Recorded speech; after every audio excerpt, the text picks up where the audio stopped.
नमस्कार। हमारा नाम है कपिल बाटर और आप देख रहे हैं दैवम बाट। दैवम बाट पर आज अपन बात करने वाले हैं इंदिरा गांधी की।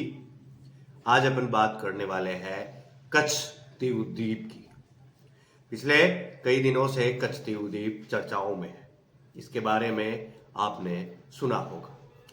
अब ये द्वीप कच्छ दीव द्वीप है कहाँ, ये इंदिरा गांधी से कैसे जुड़ा हुआ है, क्यों इंदिरा गांधी ने श्रीलंका को ये कच्छ द्वीप दे दिया था और ये आज ये कच्छ द्वीप वीरान क्यों पड़ा है।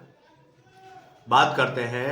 अब प्रधानमंत्री नरेंद्र मोदी ने 31 मार्च को एक रैली में कांग्रेस पर निशाना साधते हुए कहा कि उसने जानबूझकर कच्छ द्वीप को श्रीलंका को सौंप दिया।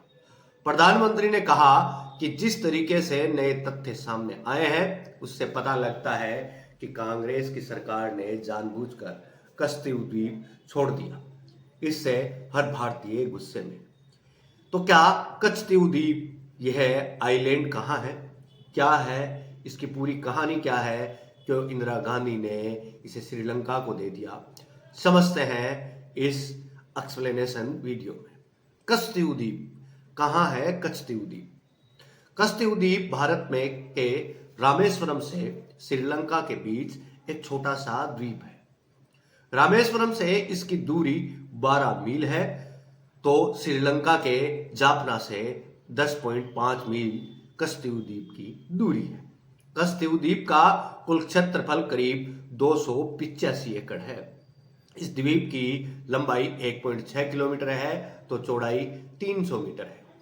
कच्छ द्वीप की सबसे करीब आबादी वाला इलाका डेल्प आइलैंड है जो श्रीलंका के अधिकार क्षेत्र में आता है। कच्छ द्वीप में इकलौती इमारत सेंट एथनी चर्च है जो 20वीं सदी में बना था। प्रत्येक साल फरवरी और मार्च के महीने में यहाँ सालाना पूजा आयोजित की जाती है जिसमें भारत और श्रीलंका दोनों के पादरी सर्विस आयोजित करते हैं और दोनों देशों को श्रद्धालुओं को यहाँ जाने की इजाजत मिलती है। साल 2023 में करीब 2500 श्रद्धालु यहाँ गए थे। 20वीं सदी में यहाँ एक मंदिर का निर्माण भी हुआ था और थंगाची मठ के पुजारी यहाँ नियमित पूजा अर्चना भी करते थे। हालांकि बाद में द्वितीय विश्व युद्ध के दौरान इस द्वीप पर अंग्रेजों का कब्जा हो गया था। यहाँ कोई क्यों नहीं रहता? ये कच्छ द्वीप वीरान क्यों पड़ा है? कच्छ द्वीप बिल्कुल निर्जन है, यहाँ पर कोई रहता नहीं। इसकी वजह यह है कि कच्छ द्वीप पर पीने के पानी की कोई सुविधा नहीं है। दूसरा, इस द्वीप को लेकर भारत और श्रीलंका के बीच विवाद भी है, इसलिए सुरक्षा कारणों से यहाँ किसी को जाने की इजाजत नहीं है। ये कच्छ द्वीप आखिर है किसका? नरेंद्र मोदी ने 31 मार्च को हुई एक सभा में कच्छ द्वीप को चर्चा में ला दिया। उन्होंने कांग्रेस के ऊपर निशाना साधते हुए इंदिरा गांधी के ऊपर आरोप लगाया। तो अब ये बात भी कर लेते हैं, ये कच्छ द्वीप है किसका? कच्छ द्वीप को लेकर भारत और श्रीलंका के बीच लंबे समय से विवाद चलता आ रहा है। मध्य युग में कच्छ द्वीप पर श्रीलंका के जाफना साम्राज्य का नियंत्रण था। 17वीं शताब्दी आते आते इस द्वीप पर का नियंत्रण रामनाथ जमींदारी के हाथ में आ गया जो रामेश्वरम से करीब 55 किलोमीटर उत्तर पश्चिम में स्थित था। ब्रिटिश हुकूमत के दौरान कच्छ द्वीप पर मद्रास प्रेसिडेंसी का अधिकार हो गया था। अब ये द्वीप पहले श्रीलंका का था, उसके बाद भारत का हो गया और उसके बाद इस पर ब्रिटिश हुकूमत, इंग्लैंड की हुकूमत आई विश्व युद्ध के बाद, तो ये ब्रिटिश का हो गया, ये ब्रिटेन का हो गया। कच्छ द्वीप में सिर्फ एक इमारत है, सेंट एंथोनी चर्च है जो 20वीं सदी में बनी थी। साल 1921 में भारत और श्रीलंका दोनों इस द्वीप पर अपना दावा किया। उस वक्त दोनों ब्रिटिश कॉलोनी थे। इस दौरान एक सर्वे हुआ और कच्छ द्वीप को श्रीलंका का एक हिस्सा बताया गया, लेकिन भारत के एक ब्रिटिश डेलीगेशन ने इसे चुनौती दी और भारत का हिस्सा बताया। साल 1974 तक यह रस्साकसी चलती रही और ये विवाद हल नहीं हो पाया। इंदिरा गांधी ने श्रीलंका को क्यों दे दिया था ये द्वीप? साल 1974 में इंदिरा गांधी भारत की प्रधानमंत्री थी। तब उन्होंने भारत और श्रीलंका के बीच समुद्री विवाद को हल करने का प्रयास किया। दोनों देशों के बीच कई दौर की बातचीत हुई और इस दौरान एक छोटा सा समझौता हुआ, जिसे इंडिया श्रीलंका मैरीटाइम एग्रीमेंट के नाम से जाना जाता है। इंदिरा गांधी ने श्रीलंका के तत्कालीन राष्ट्रपति श्रीमाव भंडारानायके के साथ कुल 4 सामुद्रिक समझौतों पर दस्तखत किए।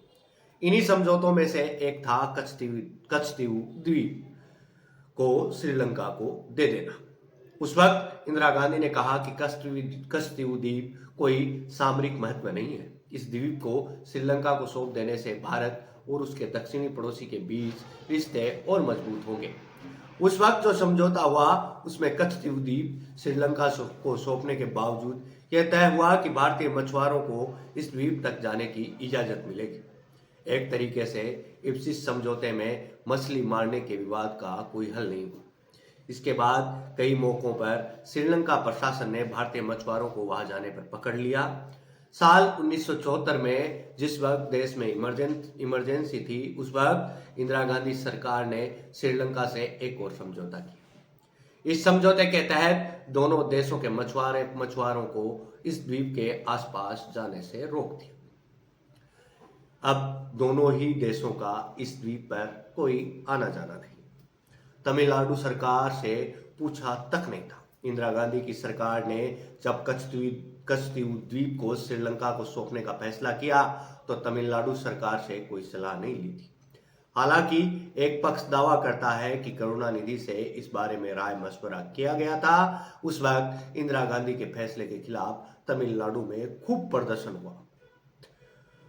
मछुआरे सड़क पर उतर गए। 1991 में जब भारत ने श्रीलंका के सिविल वॉर में अपनी सेना भेजी, तब तमिलनाडु विधानसभा में एक बार फिर कच्छतीव द्वीप को भारत में वापस शामिल करने की मांग उठी। इसके बाद से लगातार तमिलनाडु की पॉलिटिक्स में यह मामला उठता रहा है। पिछले साल जब श्रीलंका के प्रधानमंत्री भारत आ रहे थे, तब तमिलनाडु के मुख्यमंत्री M.K. स्टालिन ने भारत के प्रधानमंत्री नरेंद्र मोदी जी को चिट्ठी लिखकर कच्छतीव द्वीप को वापस लेने की मांग उठाई थी। बीजेपी भी लगातार कच्छतीव द्वीप का जिक्र करती रही है और इसी बहाने कांग्रेस पर निशाना साधती रही थी। यह थी कच्छतीव द्वीप की कहानी। यह थी इंदिरा गांधी की कहानी। यह थी इंदिरा गांधी की इमरजेंसी की कहानी। यह थी इंदिरा गांधी के एक बेबाक तरीके से लिए गए फैसले की कहानी। ये थी एक ऐसी कहानी जो आपस में देशों के शांति कायम करने के समझौते को दर्शाने वाली कहानी। इंदिरा गांधी का नाम आप सब जानते हैं। इंदिरा गांधी आयरन लेडी भारत की रही। अब भारतीय जनता पार्टी के वर्तमान प्रधानमंत्री नरेंद्र मोदी इन बातों पर अपनी विरोध प्रदर्शन करते हैं और हमेशा अक्सर पुराने फैसलों पर नरेंद्र मोदी कांग्रेस की तरफ इशारा साधते हैं। आपने देखा होगा नरेंद्र मोदी अक्सर उन बातों पर चर्चा करते हैं जो बहुत समय पहले बीत गई। नरेंद्र मोदी भारत के भविष्य की कोई बात नहीं करते। नरेंद्र मोदी भारत के युवाओं के भविष्य की कोई बात नहीं करते। नरेंद्र मोदी हवाओं में तीर चलाना बखूबी जानते हैं। नरेंद्र मोदी एक ऐसे स्टार प्रचारक जो हवाओं में तीर चलाकर एक अपना साम्राज्य खड़ा करने का प्रयास अक्सर करते रहते हैं। भारतीय जनता पार्टी को उन्होंने हवा में तीर चला कर इतनी बड़ी कर दी। भारतीय जनता पार्टी को इन हवाई तीरों के जरिए इतनी बड़ी पार्टी बनाकर नरेंद्र मोदी ने अपने आप का एक लोहा मनवाया है। चलिए दोस्तों, ये कहानी थी नरेंद्र मोदी की, जिसमें नरेंद्र मोदी ने साधा निशाना इंदिरा गांधी पर। यह कहानी थी एक द्वीप की, जिस द्वीप पर लोग कम निवास करते हैं। आज के लिए इतना ही। हमारा नाम है कपिल बाटर और आप देख रहे हैं देवम बात। मिलते हैं किसी अन्य वीडियो में। तब तक के लिए आप हमारे चैनल के और वीडियो भी देख सकते हैं, जहां आपको ढेरों जानकारी मिलती है। अभी के लिए मैं आपसे विदा लेता हूं और आप यदि हमें कोई सुझाव देना चाहते हैं तो कमेंट बॉक्स में लिख दीजिए। हम आपके सुझावों पर प्रतिक्रिया जरूर देंगे। इस वीडियो को लाइक कीजिए और शेयर कीजिए अन्य लोगों तक। अभी के लिए मैं आपसे विदा लेता हूं। धन्यवाद।